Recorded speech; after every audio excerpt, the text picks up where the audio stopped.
In my last video, I was showing these candy apple wraps that I was trying out for the first time. On this video, I decided to do something a little different and try the candy apple wrap, but use it as part of a decorative wrap as well. I kind of ended up with something that looks like a faux under wrap on the guide, and it looks like a faux inlay as well. I'll show you how I did that in just a second, and this is just going to be a fairly short video. I just wanted to show you kind of what I was playing around with here. And also on this video, I'm going to briefly mention the fact that I tried to do a small batch mixing with the Gen 4 epoxy, because also in my last video I was just starting to play around with the Gen 4 for the first time. On this video I did a small batch, and I'll show you how that came out and tell you my experience with that as well. I'm really liking the way that these candy apple wraps turn out when they're completed. They look really neat, and it's a different technique that I've known about for a long time and I haven't really tried, and I do think I'll be incorporating that into some future builds. In order to get the faux inlay look, the only thing I did was I wrapped the entire guide on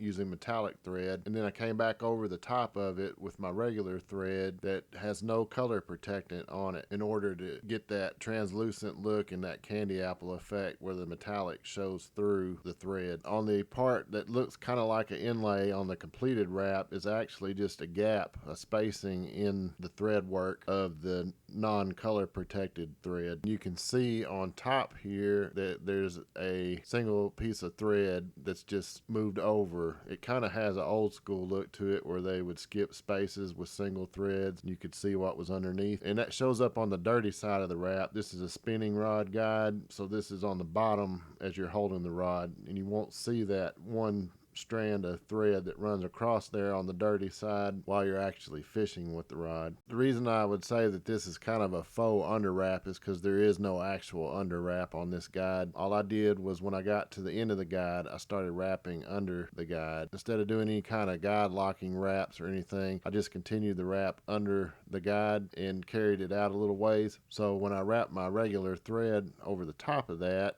I'll pull my tag through on the dirty side on top of the guide in order to hide that tag in better. And then I will carry the normal thread up to the end of the guide and terminate the wrap there. Then that leaves what looks to be part of an under wrap that extends on past the guide. That's the metallic thread, and the normal thread, the purple thread, stops at the end of the guide. I had a video I made a while back that you can find on my channel, and I also put a link in the top right hand corner of this video to it. I'll put that on there right now. But in that video, it's just an epoxy tips and tricks type of a video. I go over an easy to follow process, in my opinion, for doing epoxy work on guides. And in that video I talked about mixing small batches by using the drop method. I hadn't tried the drop method with the Gen 4 epoxy yet, so I decided to give that a shot on this guide here. This is just a practice guide. It's on that same reference stick that I did the candy apple test wraps on. On this one I was just going to test the epoxy on the guide and use the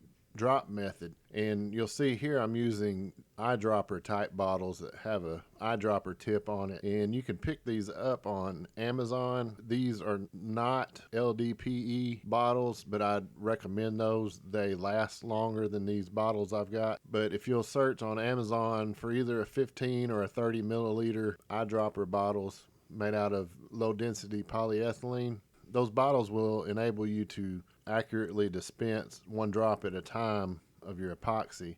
And I just transferred some of the Gen 4, the hardener and the resin, into these bottles so I can use dropper bottles to do small batches. So I tested out the drop method for a small batch mixing of this epoxy, and I had absolutely no problems with it. In fact, I've used this method on all types of epoxies, everything from the types that you would use for installing reel seats that aren't necessarily rod building epoxies. I use Bob Smith Industries.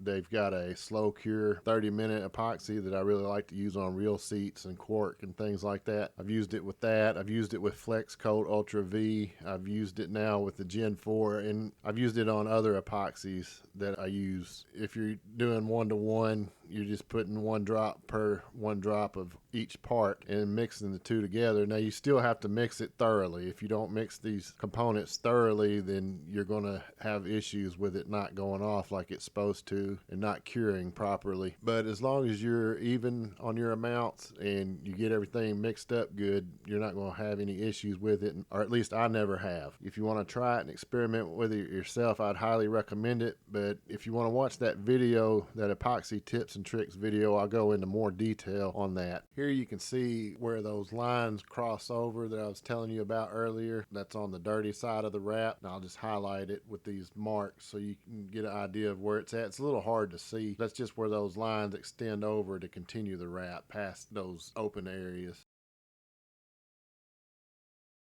I wasn't trying to do the best work I could possibly do on this. It was just me playing around with different ways of making these into decorative wraps. I wanted to check and see how well the epoxy leveled itself by putting a tube fluorescent light on top of everything so that it would shine a straight line from the tube light onto the blank, so I could get a good idea of how this epoxy leveled out for me. I'm just looking for straight lines on that light reflection, and I thought it looked pretty decent. It's nothing I'm ashamed of. It's not the best work I've ever done, but I wasn't trying to either. It handles really well, the Gen 4 does, and I don't foresee having any issues with it whatsoever. I'm really liking what I'm seeing on these candy apple wraps, and I'll definitely use those at some point in the future on a build. Right now I'm still just experimenting with it and trying decorative wraps and things of that nature, but I'm just trying to share some of the stuff that I'm seeing as I go along in case it helps somebody else out. If this video did help you out, or if any of my other videos did help you out, please make sure you subscribe to my channel. I hate to ask, but it just really helps me out tremendously with YouTube